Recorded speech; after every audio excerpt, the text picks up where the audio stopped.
Today we'll talk about the Børresen speaker driver, how we fundamentally have changed the structure, and what that would do for your speaker system at home.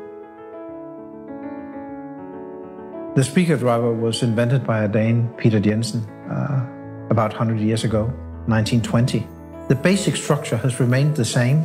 It's still iron conducting the flux from the magnet into a narrow gap where the voice coil is placed. When we started the Børresen company, we decided that we want to look at everything with very, very fresh eyes. A basic goal was to annihilate and take the iron out of the magnet system.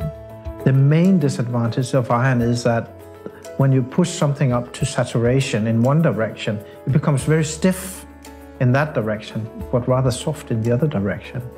So you have a dynamic unlinearity in the magnet motor stemming from the iron.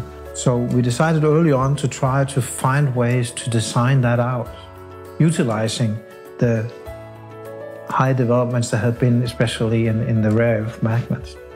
And by using compression with two sets of opposing magnets, we have been able to create a flux that is as high as a system containing iron, but without the iron, and thus without the dynamic distortion elements that iron has inherently built in.